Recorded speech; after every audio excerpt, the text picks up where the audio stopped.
James McAvoy is the personification of an unhinged psychopathic killer. Why am I drawn to these movies?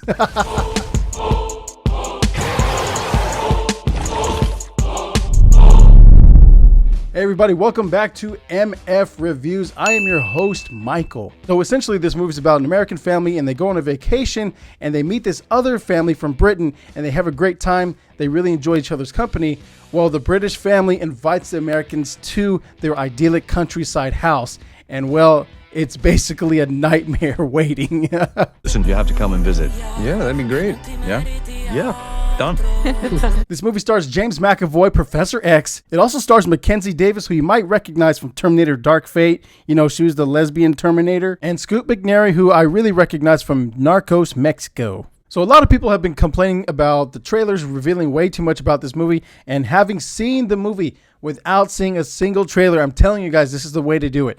You just know who's in the movie. You know who the main actor is, who the director is, and you make a decision. Go see it. Don't spoil it. Because for sure, after watching the trailers now, I can tell you the trailers show everything about the whole movie. And before we go any further, guys, please hit the subscribe button below. Become a part of the MF Army. I need you.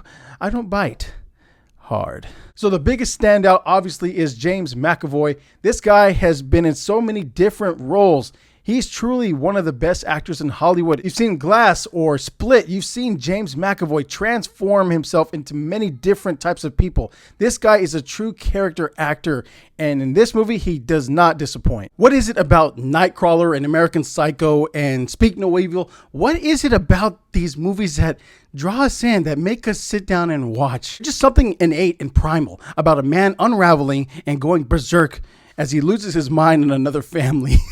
Let's talk about Mackenzie Davis's character. She's a vegan. She wants to parent her own way and coddle the child and give the 12-year-old little girl a teddy bear that she has to carry around for the rest of her life. It's totally acceptable. Don't get me wrong. It's totally fine. But damn it, it's annoying.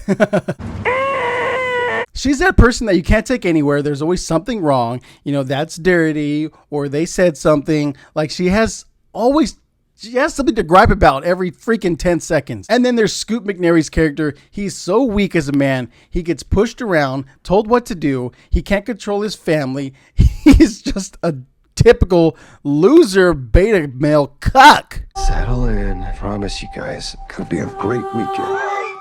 Scoot's character is looking for a different outlook on life. He is going through some stuff. I feel like he needs a leader and he needs to have this experience out in the countryside. He needs to get out of his comfort zone. So I feel like this was a good move for him to go out and hang out with James McAvoy and his crazy family. I got to give credit where credit is due. The kids in this movie were actually really good. They were actually intelligent characters, and I really like seeing kids be smart. You know, they're actually doing clever things. One of the best parts about this movie was the uncomfortable drama. You know, when you're sitting at a dinner table with another couple and one of them says something very, very cringy and you're just like looking at each other like, did they really just say that? What? There were several times in this movie where the audience was just sitting there and I can hear everybody kind of chuckling and giggling as these dinner scenes got so uncomfortable and James McAvoy would say something very off-kiltered, very inappropriate, and we're all just in there with him. We're kind of like, how do we respond? There's a scene in this movie, it's in the trailers, but the two little kids are trying to put on this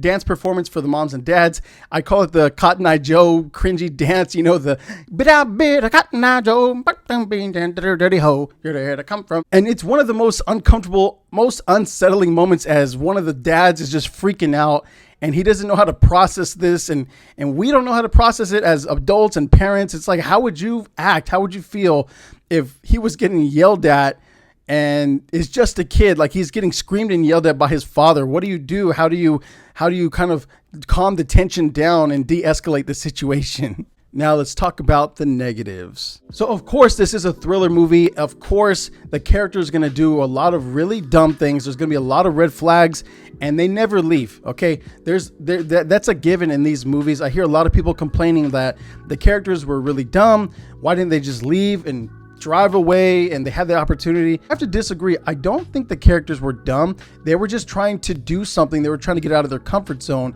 and resolve the situation. On both sides, both families had issues, okay? Like they were trying to make it this pleasant experience, a nice fun weekend, and get out in the country and just enjoy life. There's also a few like classic songs from the 80s that did get stuck in my head. They're in this movie. They're in there. I'll just say that there's some good musical tunes, but they did get stuck in my head. So as far as negatives go, I don't have that many outside of the red flags that the families could see and why did they just leave. So that was slightly distracting for me. But overall, this was a lot of great high tension moments. A few like dark comedy scenes where you're just laughing at the uncomfortable, cringy situation. But in my humble ass opinion, this was Blumhouse's best movie of the year, especially when you see some of the other titles that dropped in 2024. This one was my favorite Blumhouse project. And that's why I'm giving Speak No Evil, No, don't do it. a B-.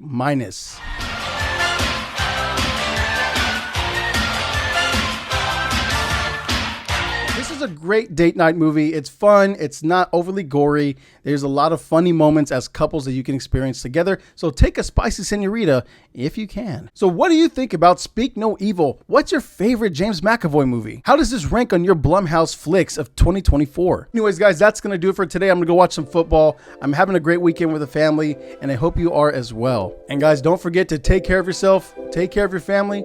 God bless, and we will see you on the next one.